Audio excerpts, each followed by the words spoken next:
Hi అందరికీ. చెల్లెలు లావణ్యను office దగ్గర దించి వెళుతున్న అశోక్కి ఎదురొచ్చింది లావణ్య స్నేహితురాలు సుమ. హాయ్ అన్నయ్య అంటూ. హాయ్ సుమ, వస్తాను అంటూ నవ్వుతూ వెళ్ళిపోయాడు అశోక్. లావణ్య సుమలు ఇద్దరూ మంచి స్నేహితులు, ఒకే ఆఫీస్లో జాబ్ చేస్తున్నారు. ఒకరోజు లావణ్య సుమలు ఇద్దరు ఆఫీస్లో వర్క్ చేసుకుంటూ ఉండగా ఎప్పటిలాగానే ఆఫీస్కి వచ్చాడు వాళ్ళ బాస్ తమ్ముడు రోహిత్. రోజులాగానే లావణ్య వైపు చూస్తూ వాళ్ళ అన్నయ్య క్యాబిన్లోకి వెళ్ళాడు. లావణ్య పక్క సీట్లో కూర్చున్న తన కొలీగ్ మల్లిక, ఏయ్ లావణ్య, చూసావా, నేను చెప్తే నమ్మావా నువ్వు? ఇప్పుడు కూడా బాస్ తమ్ముడు నిన్ను తినేసేలా నీ వైపే చూస్తూనే వెళ్ళాడు. నువ్వు నిజంగా అదృష్టవంతురాలవే. లేకపోతే అంత అందగాడు గొప్పింటివాడు నిన్ను ఇష్టపడ్డమేమిటి? రోహిత్తో కానీ నీ పెళ్ళయిందంటే ఇక ఇలా నెల జీతం కోసం కష్టపడాల్సిన పని ఉండదు. హ్యాపీగా మహారాణిలా బ్రతికేయచ్చు. ఒకసారి ఆలోచించు.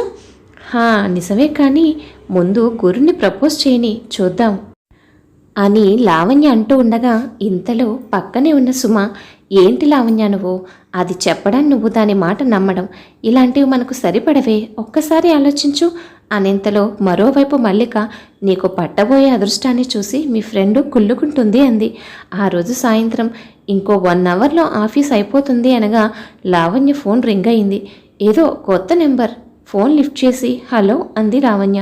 అటువైపు నుంచి, నేను రోహిత్ని మాట్లాడుతున్నాను, అదే మీ బాస్ తమ్ముణ్ణి అన్నాడు. చెప్పండి సార్ అంది లావణ్య. ఇంకో 1/2 అవర్లో నేను ఈ వీధి చివరనున్న రెస్టారెంట్లో నీకోసం ఎదురు చూస్తూ ఉంటాను. నీతో కొంచెం మాట్లాడాలి, వస్తావు కదూ అని చెప్పి ఫోన్ పెట్టేశాడు.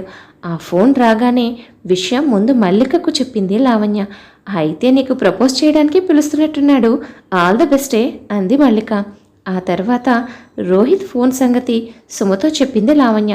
నేను వద్దన్నా నువ్వు వినేలా లేవు, కానీ కాస్త జాగ్రత్త. అంత గొప్పింటివాడు ఎంత అందంగా ఉంటే మాత్రం సాధారణ కుటుంబానికి చెందిన నీ వెంట పడుతున్నాడు అంటే ఆలోచించాల్సిందే. అదేం లేదులే సుమా, అంతా నీ చేతస్థం. జీవితంలో అదృష్టం ఒక్కసారే తలుపు తడుతుంది. అలా తలుపు కొట్టినప్పుడే మన అదృష్టాన్ని మన జీవితంలోకి ఆహ్వానించడమే తెలివైన పని. సర్లే, టైం అవుతుంది, నేను ఫేస్ వాష్ చేసుకుని వస్తాను అంటూ వెళ్ళింది లావణ్య. రోహిత్ చెప్పిన రెస్టారెంట్కి వెళ్ళింది లావణ్య. తను వెళ్ళేసరికి తన కోసం వెయిట్ చేస్తున్నాడు రోహిత్. రా లావణ్య, కూర్చో అన్నాడు.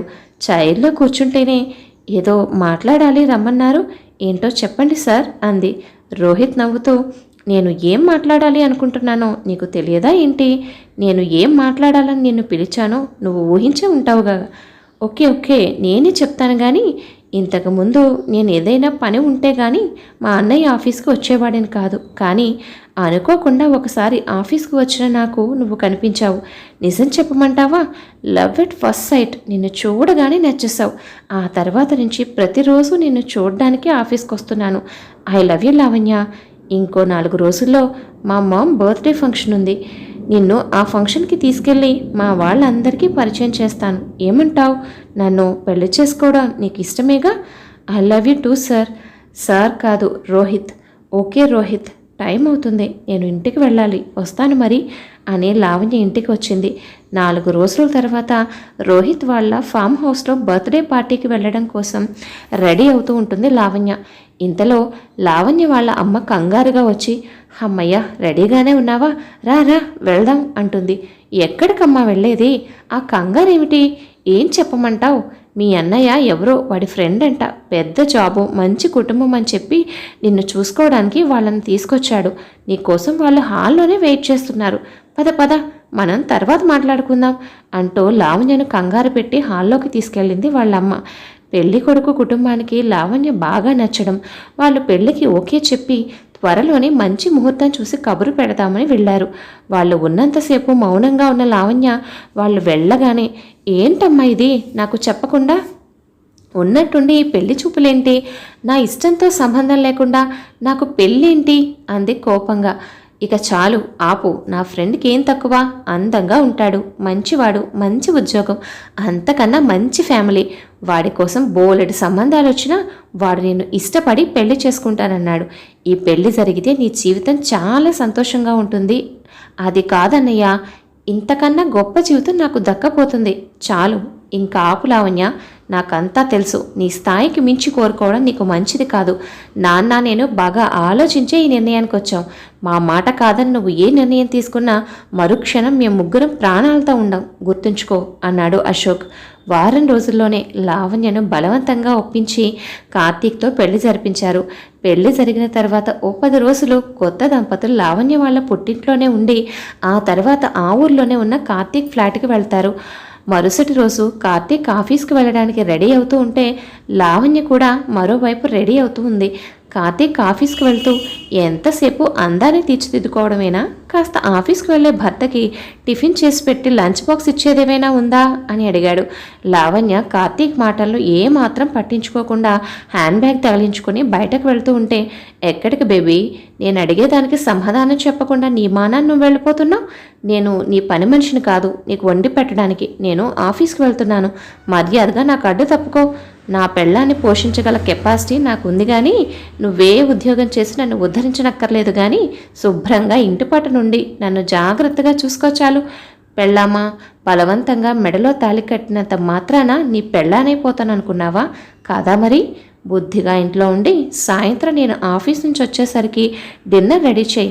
ఇద్దరం కలిసి ఎంచక్కా ఎంజాయ్ చేస్తూ క్యాండిల్ లైట్ డిన్నర్ చేద్దాం. అలా కాదని నువ్వు ఏ పిచ్చి పని చేసినా మీ అన్నయ్యకు ఫోన్ వెళ్తుంది అని చెప్పి కార్తీక్ ఆఫీస్కి వెళ్ళాడు. అలా కొన్ని రోజులు గడుస్తాయి. లావణ్య సామాన్య గృహిణిగా ఇంటి పనులు చేసుకుంటూ ఇంట్లోనే ఉంటుంది. ఛీ, వెధవ జీవితం. వీడు నా మెడలో బలవంతంగా తాళి కట్టి నా జీవితాన్ని ఇలా వంటింటికి అంకితం చేసేశాడు.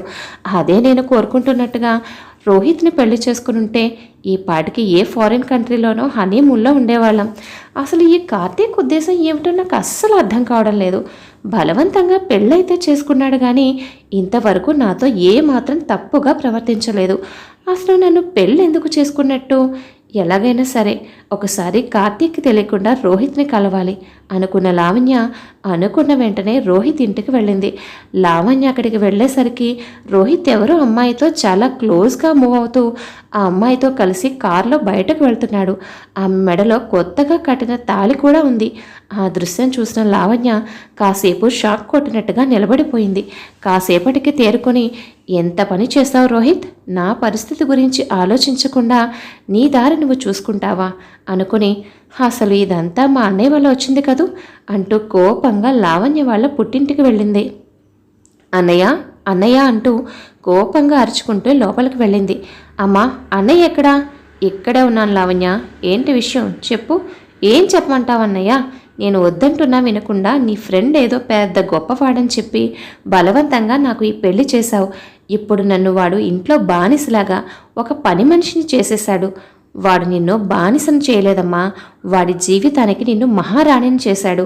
నువ్వు కోరుకున్నట్టుగా ఆ రోజు నువ్వు ఆ రోహిత్ గాడి కోసం వెళ్ళినట్లయితే నీ జీవితం ఈ పాటికి ఏమయ్యేదో తెలుసా? అసలు అన్నయ్య, నీకు రోహిత్ గురించి తెలుసా? తెలిసే నాకు ఈ పెళ్లి చేశావా? అవును, వాడి నిజస్వరూపం తెలిసే నీకు ఈ పెళ్లి చేశాను. ఏం మాట్లాడుతున్నావు అన్నయ్య? ఆ రోజు నువ్వు ఆ రోహిత్ గాడిని కలవడానికి రెస్టారెంట్కి వెళ్ళినప్పుడు సుమా నాకు ఫోన్ చేసి చెప్పింది. అంత గొప్పింటివాడు నీ వెంట పడడం ఏమిటా అని నాకు కూడా అనుమానం వచ్చి ఆ రోజు రెస్టారెంట్లో దూరం నుంచి మిమ్మల్ని గమనించాను. ఆ రోజు ఆ రోహిత్ గాడితో మాట్లాడి నువ్వు వెళ్ళిపోయిన తర్వాత నీ కొలీగ్ మల్లిక అక్కడికి వచ్చింది. మల్లికతో ఆ రోహిత్, లావణ్య ఎలాగైనా నన్ను నమ్మేటట్టు చేస్తే నువ్వు ఏం కావాలంటే అది చేస్తాను. లావణ్యను మొదటిసారి చూసినప్పుడే ఎలాగైనా తన్ని నా సొంతం చేసుకోవాలి అనుకున్నాను. అందుకే నీ సహాయం అడిగాను.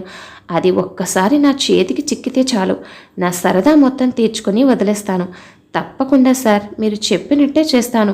నా గురించి మాత్రం మర్చిపోకండి చాలు అని అక్కడి నుంచి వెళ్ళిపోయింది మల్లిక. ఆ క్షణం వాడి మాటలు విని నా గుండె ఆగినంత పనైంది. త్రుటిలో ఎంత ప్రమాదం తప్పింది అనుకున్నాను. ఆ క్షణం నుంచి వాడిని ఒక కంట కనిపెట్టుకునున్నాను. వాడి చేతిలో ఇప్పటికే నీలాంటి చాలామంది అమాయకపు అమ్మాయిల జీవితాలు నాశనం అయ్యాయని తెలిసిందే నాకు.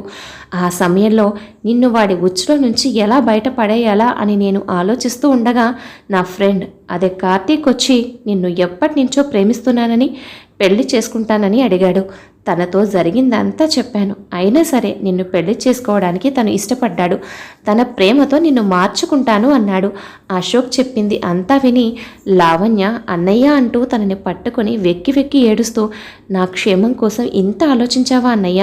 నువ్వే కనుక అడ్డుపడకపోతే ఈ పాటికి నా జీవితం ఏమయ్యేదో తలుచుకుంటేనే భయం వేస్తుంది అని లావణ్య అంటూ ఉండగానే ఇంతలో తన సెల్ రింగ్ అయింది. ఎవరమ్మా అని అడిగాడు అశోక్. మీ బావగారు అన్నయ్య అంటూ ఫోన్ ఎత్తి హలో చెప్పండి అంది. అటువైపు నుంచి కార్తీక్ కంగారుగా, ఎక్కడికి వెళ్ళిపోయావే? నువ్వు కనబడకపోయేసరికి ఎంత కంగారు పడ్డానో తెలుసా అన్నాడు. నేను మా ఇంటికి వచ్చాను, ఇప్పుడే బయలుదేరుతున్నాను అంది. అశోక్ లావణ్యను తీసుకెళ్లి ఇంటి దగ్గర దించాడు. లావణ్య ఏడుస్తూ వెళ్తూ ఎదురుగా వచ్చిన కార్తీక్ని గట్టిగా పట్టుకుని, ఐఎమ్ సారీ కార్తీక్, నేను మీ గురించి తప్పుగా అర్థం చేసుకున్నాను. అన్నయ్య నాకు అన్ని విషయాలు చెప్పాడు అంది. ఓ, అయితే శ్రీమతి గారికి విషయం తెలిసిపోయిందన్నమాట. అయితే ఎప్పుడైనా నన్ను మీ భర్తగా అంగీకరిస్తారా అన్నాడు కార్తీక్ చిలిపిగా. అమ్మయ్య, ఇన్ని రోజులు ఇంత అందాన్ని ఎదురుగా పెట్టుకొని ఎన్ని కష్టాలు పడ్డాను. ఈ రోజుతో నా కష్టాలు తీరిపోతున్నాయన్నమాట. కార్తీక్ను గట్టిగా హక్ చేసుకుని సిగ్గుపడింది లావణ్య. అలా ఆ క్షణం నుంచి ఒకరి కోసం ఒకరిగా సంతోషంగా జీవితాన్ని గడిపారు కార్తీక్ లావణ్యలు. కథ విన్నారు కదా అండి. కథపై మీ అభిప్రాయాన్ని తప్పకుండా కామెంట్ చేయండి. మరొక మంచి కథతో మళ్ళీ కలుద్దాం. ఉంటాను మరి.